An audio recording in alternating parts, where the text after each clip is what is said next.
Thank you for tuning in to B.Lynn's Hustle and Lifestyle Talk Show. This is the 5th episode, and we have Mrs. Theresa Gillespie Isom.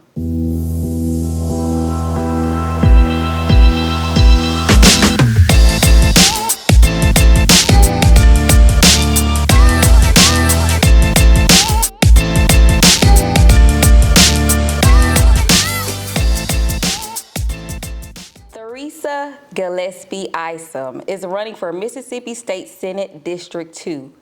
Theresa Gillespie Isom has spent decades of her leadership in healthcare and education, where she has consistently championed access and opportunity for working families, seniors, and youth across our region. She's a devoted mother and grandmother. She's a native of Memphis, Tennessee, and has lived in Mississippi since 2005. She's a member of Brown Missionary Baptist Church and serves as a president of her neighborhood homeowners association. Theresa brings the experience, compassion, and determination our communities deserve. Welcome to the show. How are you? I'm great, and how are you? Good. I'm glad to have you on. And thank you for inviting me here today. No problem. So I recently just met Miss Gillespie Isom at a networking event in South Haven, and I just love your commanding spirit and grace. It just demands a room. I love that about you. Well, thank you so much. You're welcome. So I wanted to get to know you more, and I'm sure, your future voters wanted to, know you more as well. So let's jump into it. Give me the backstory on you. Where are you from, the areas, schools, colleges, degrees, and some of your past careers? Okay. Well, I was originally from Memphis, born here, moved to DeSoto County, like you say, in 2005. But I went to high school in Memphis, and my, career, as I was going to school and all after high school, I graduated from Douglas. Okay. But then I went on to practical nursing school here in Memphis, and I got my associate degree in nursing from Southwest Community College. It was Shelby State back then. It was, yes. And then I got a BS in health administration and a BS in nursing, and then I got a master's degree from UT Knox. Wow. So you've been working in the hospitals. I have been working at the hospital. My first job was at Methodist Central. Okay. When I first started out as an LPN. Gotcha. And I stayed there at Methodist until I went to the school as the director at the nursing school. Oh, wow. And that was the LPN program. Okay. Yes. Awesome. So, as a kid, in your position now, did you ever see yourself wanting to get into politics? Interestingly, I have always had some type of a passion for politics. Oh, wow. And there was a lady that lived 2 doors down from us, and she was over the Democratic Party.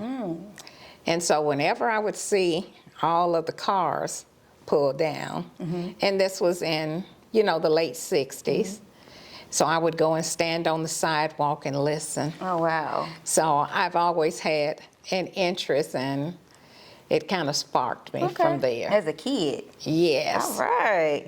Okay. And I read some of your bio, just not on your website, but, during research, excuse me. And so you ran for another seat before. What was it and what year was that? I ran for state representative in 2019. Okay. And then I ran for alderwoman in Olive Branch, and that was in 2021. Gotcha. And when I ran in 2019, I won my primary for the state representative seat, but I was running against the incumbent, and so I did not win the general at that time. Got you. So I want to know, what's the hardest thing about running for these different political seats, or just during the election season in general? What's the hardest? The hardest thing is trying to get people to want to come out to vote. I know, right? There is so much apathy toward the elections and toward just politics in general, that a lot of people don't believe that their vote matters. Yeah, that's true. But we have had changes in DeSoto County as a result of the political, elections lately. That's true. When in 2019, Representative McCray ran for office, she won by 14 votes. And we just had in Horn Lake, Mayor Stokes, and he won by 88 votes.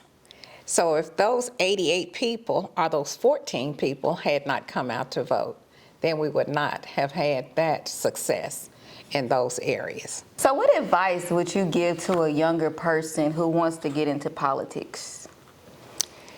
To join like some of the civic organizations that we have, so that they can start working in the community and learning what the issues are and what's important to the people and how they can make a difference. That's a good answer. Okay, so now you're running for Mississippi State Senate District 2. Where's District 2? And I know I'm probably in it. Okay.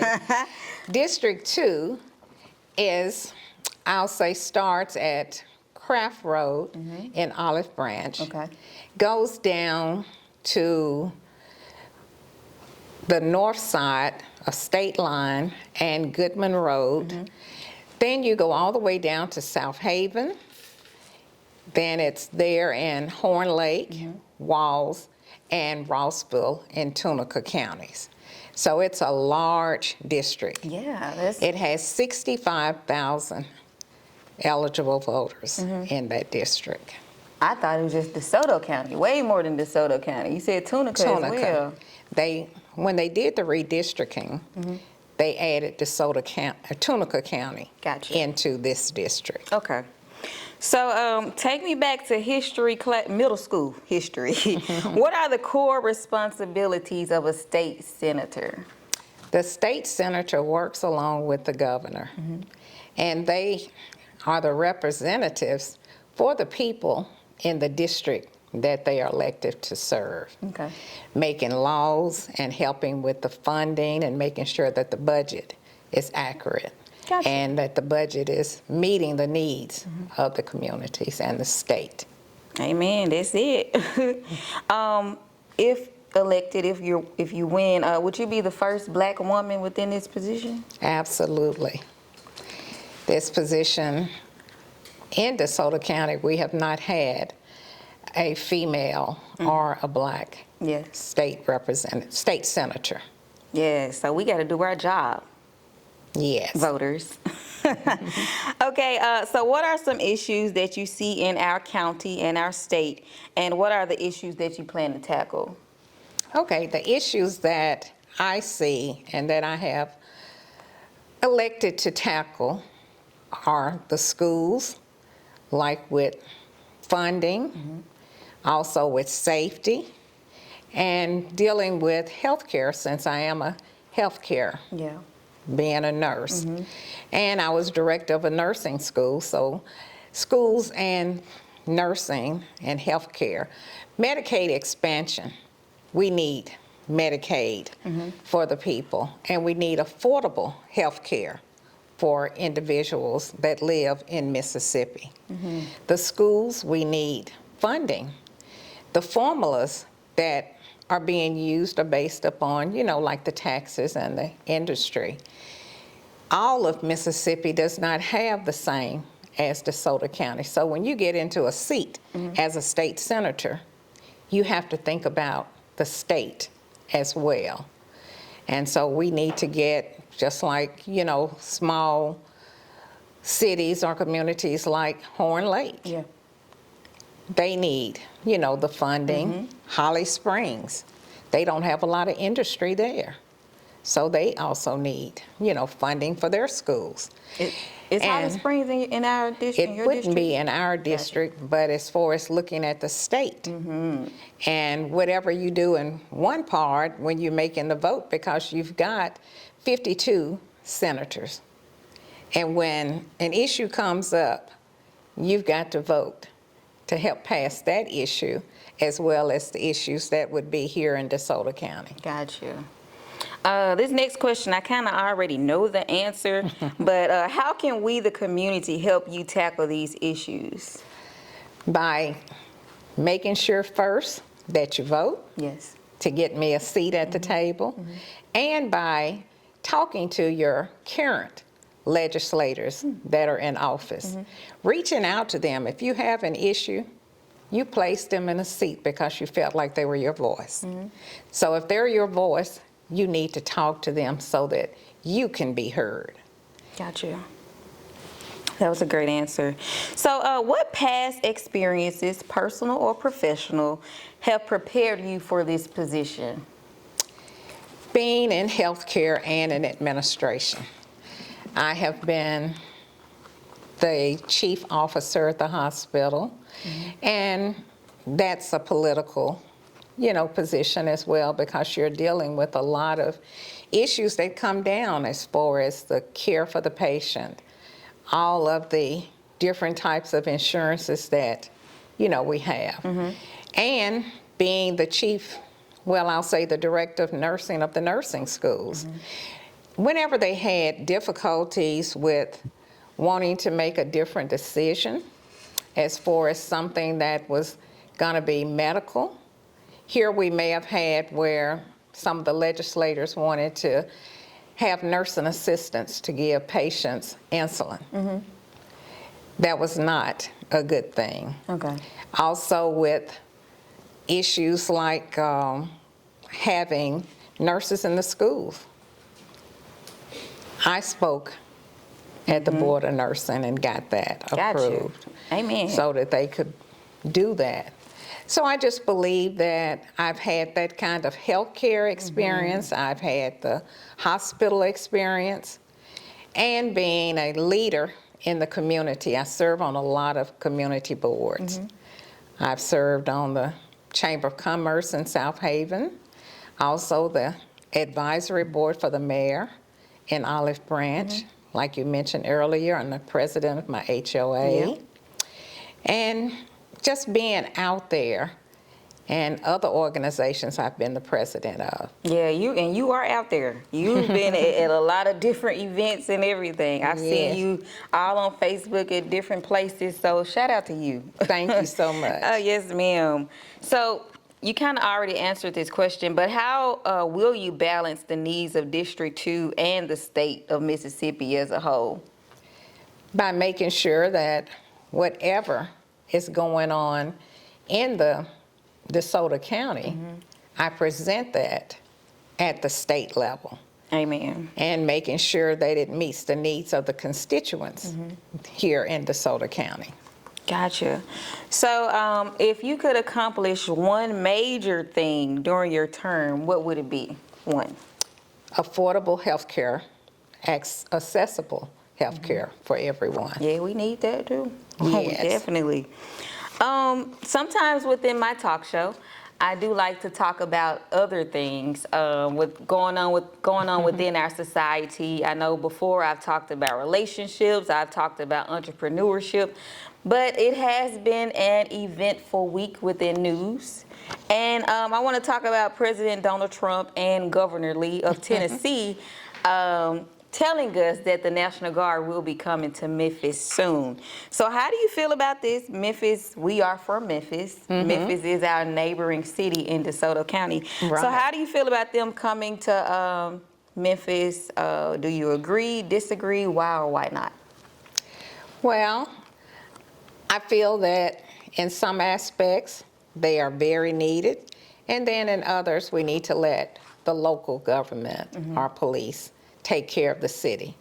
There's so much, I would say, fearfulness of people wanting to come out and do things in the city. So there are some measures that need to be taken. And whatever the city and the governor can come up with, they need to work it out together. That's true. And they need to be on one accord with it. And it doesn't necessarily have to come from DC, but try to get the states and the local governments to work together. Yeah, the state, the city, and the county, because there's a county Yes. in Yes. Memphis as well, Shelby County. Right. with Got to Mayor come Lee. together. So, and I did read the DA of DeSoto County. I read that he's all for Oh, sending yes. the National Guard to Memphis. And they have been highly visible with the police this weekend They have. in Mississippi and DeSoto County. Yes, they have. And I read so many other local statements from local leaders in Tennessee as well. And everybody's kind of up in the air. Some people are for it, some people are Yeah. against it. Well, safety is the main factor. What can we do Yeah. to make people feel safe? Because you should be able to go and stand in your front yard without feeling like somebody's going to drive by and shoot. I do have a cousin that was sitting in his bedroom, 11 years old, and this was 2 years ago. And someone did a drive-by shooting and shot him in his back. And so as of this day, he's still paralyzed and not able to have a young, fruitful life. And that's very, very difficult and And this sad. was in Memphis? Yes, in Memphis. Got you. So let's jump on a more personal topic, family. How has your household and your intermediate family helped push and prepare you for this position and election? Well, I have a strong family backing. And so my family helps me. They come out. If I ask for help, they're there for me. Just like when I called my son today and said, I need you to come drive me. Yeah. He came with me. So just whatever. And my church family, Yeah. they're very supportive as well. And my organizations that I work and my sorority. That's what family So- and friends and are for, to be supportive. Yes, ma'am. Well, you're a grandmother and a mother, and like you said, you're a part of so many organizations and things like that. And I've seen you at so many events throughout the days and throughout the weeks. Yes. How do you balance it all? Do you delegate? Like, how do you do it all? Yes, I do delegate, and I do have some people that I can call and ask if they would do different things for me, and they say right away, Yes. yes, I'll help you. What else do you need? Do you have a team? I do have a team. Gotcha. So how important is it to have that, supportive team behind you? It's very important because no one can do anything alone. That's true. And you got to have someone around you because it makes you feel more comfortable. When you're out there standing on an island by yourself, you're looking around to see, where's my help coming from? Yeah. So I believe in having a good team and people that you can call and even bounce things off of if they're just not gonna be able to be there in person. Yeah. So true. It is important to have a good team behind you, because sometimes they make up how far you can go next, depending Right. on that team. And when they learn who you are and what your needs are, Yeah. then many times they can help step out there and do things for you without you having to just ask. Yes, ma'am. One more question before we come to a close. So, what are the 3 most important points you want your voters to remember about you? That I'm an educator, I'm a nurse, I'm someone that's always been transparent. I'm very caring and compassionate, and that I listen, Yeah.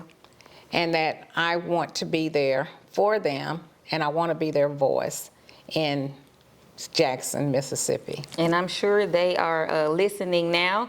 And yeah, we want to get you to the Capitol. Yes, ma'am. So how can people follow you on social media? What are your social media handles and everything?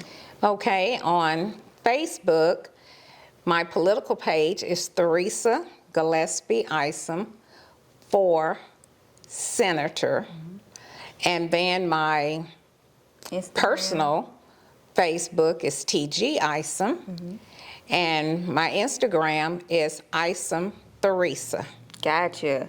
So, any last words that you want us to close out with and to tell your future voters? Yes, that the general election is on November the 4th. I need everyone in District 2 to come out and vote for Theresa Gillespie Isom.